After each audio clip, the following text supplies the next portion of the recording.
नमस्कार। उनके खत और आप की 612वीं कड़ी 612th एपिसोड में अभिवादन स्वीकार कीजिए देवतोष का। दोस्तों, आज के खत की तारीख 17 से 20 नवंबर साल 1952 यानी 17 नवंबर को साहब ने खत लिखवाना शुरू किया, 20 नवंबर को मुकम्मल हुआ। लीजिए खत सुनिए। बिरादरम तस्लीम, जिस इंसान को नींद ज्यादा आती हो और डरावने सपने और बुरे सपने आते हों, उनके लिए शाम का कम खाना ज्यादा फायदेमंद रहता है, मगर इबादत में ज्यादा मसरूफियत फाका कशी से कहीं बेहतर है। थोड़ा सा मैं यहाँ पे अपने विचार जाहिर करना चाहूँगा कि हम लोग एकादशी का व्रत है, एकादशी को नॉर्मली व्रत रखते हैं। उस पर बाबूजी साहब बहुत हल्के से इशारे से समझा रहे हैं, उस इशारे पर ध्यान दीजिएगा। जिस इंसान को नींद ज्यादा आती हो और डरावने सपने और बुरे सपने आते हों, उनके लिए शाम को कम खाना ज्यादा फायदेमंद रहता है, मगर इबादत में ज्यादा मसरूफियत फाका कशी से कहीं बेहतर है। फाका कशी फास्टिंग, भूखे रहना। इबादत में ज्यादा मसरूफियत होना चाहिए, मगर इबादत में ज्यादा मसरूफियत फाका कशी से कहीं बेहतर है।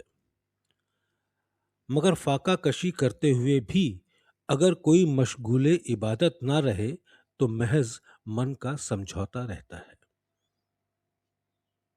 मगर फाका कशी यानी फास्टिंग करते हुए भी अगर मशगूले इबादत यानी इबादत में बिजी व्यस्त ना रहे तो महज मन का समझौता रहता है, और यह चीज अहंकार में तब्दील हो सकती है।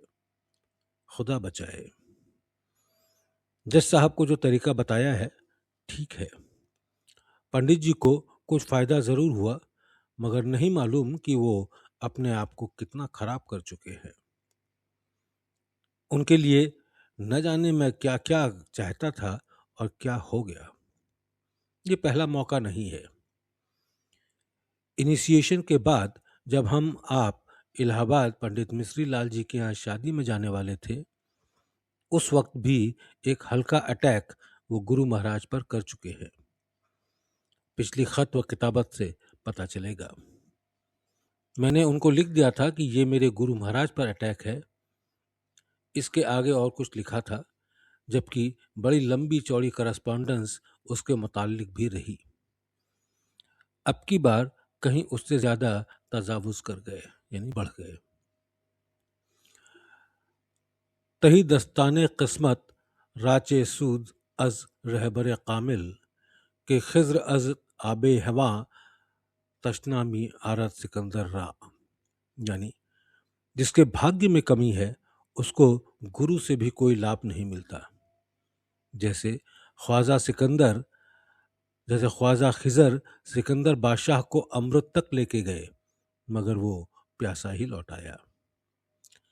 गरज की 2 मर्तबा ये गलती हो चुकी है। पहली मर्तबा की जो गलती हुई थी अज खुद दोबारा जरूर मेरे लिखने पर, वो ऐसी तहरीर को अपनी सेल्फ रिस्पेक्ट के खिलाफ समझे जो वाकई तौर पर नहीं थी।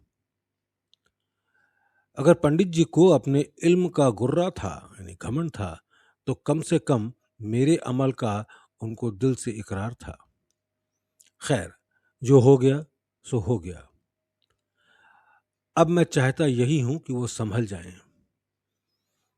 पंडित जी अगर मेरे और उनके दरमियान जो वाकई रिश्ता है उसको गौर करें और पिछली खत व किताबत सामने रखें, तो मुमकिन है गिलान पैदा होए और आखिर को काम बन जाए।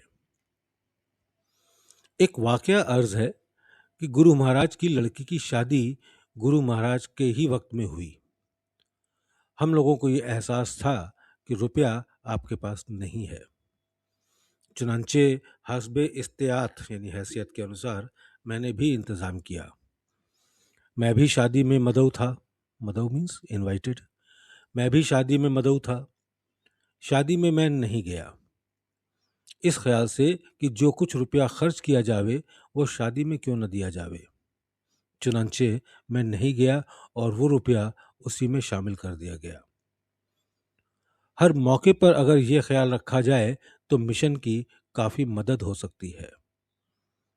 मैंने तो भाई घर को जंगल कर लिया है, इसलिए मेरी तबीयत दोनों जगह यकसा रहती है। चुनांचे जब से जंगल से वापस आया हूं, कमजोरी काफूर है। 14 फरवरी को जो शुक्ला जी ने मुझको देखा है, उसकी वजह यह है कि मुझे देखने को का बहुत जज्बा उनके अंदर उठा। उसकी वजह ये कि मुझे उनको देखने का बहुत जज्बा उठा। बाबूजी साहब के अंदर शुक्ला जी को देखने का बहुत इंटेंस फीलिंग उठी।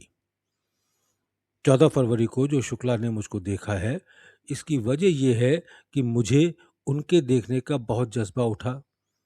चुनांचे मुमकिन है कि वही तारीख हो।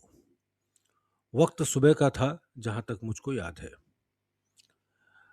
आप लोग चाहें मुझसे करिश्मे सरजद हस्बे ज़रूरत करवा सकते हैं। आपने जो तरीका रोशनी के साथ मोहब्बत पैदा करने का मुझसे दरियाफ्त किया, उसको सोचूंगा और ऊपर से रोशनी दूंगा। हालांकि मैं जब किसी को बिठलाता हूं तो शुरू में और अक्सर व बेशतर यही ख्याल करता हूं कि अभ्यासी में ईश्वरीय प्रेम पैदा हो रहा है। ये उस वक्त हो सकता है जब आप और मैं एक जगह होवें। यहां कोई लिखने वाला नहीं मिलता। हरी बाबू 10वें या 15वें दिन कभी आ जाते हैं तो घर जल्द जाने का ख्याल उनके दिल में मौजूद रहता है, जिसका असर मेरे दिल पर पड़ता है और उनकी जल्दी मुझे वाकई तौर पर रुजू होने से बाज रखती है। उन पर नकल खत पुत्ती बाबू भेजने का कोई असर नहीं। वही रफ्तार चल रही है और फैज़ सरायत करने की तिल भर भी गुंजाइश नहीं रही। वो अपनी आदत से मजबूर हैं और उसी में गलता व पेंचा है, यानी डूबे हुए हैं। जो शख्स अपने ऊपर जरा भी काबू नहीं कर सकता, सेक्रीफाइस तो एक तरफ, वो दुनिया और उकबा में क्या कामयाबी हासिल कर सकता है। उकबा कहते हैं परलोक को। जो शख्स अपने ऊपर जरा भी काबू नहीं कर सकता, सेक्रीफाइस एक तरफ, तो दुनिया और उकबा में क्या कामयाबी हासिल कर सकता है। आपको इसमें गिलान लाने की जरूरत नहीं है। ये सब अपने अपने संस्कार पर मबनी है, निर्भर है। बाप का फर्ज सिर्फ इतना है कि पढ़ा लिखा कर बच्चे को रोजी कमाने के लिए तैयार कर दे, ताकि उस फर्ज का एवज अदा हो जाए जो उसके बाप ने उसके साथ किया था।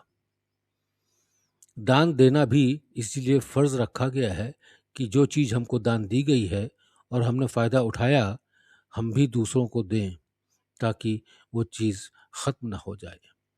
मसलन विद्यादान, आध्यात्मिक दान यानी रूहानी खिदमत वगैरह।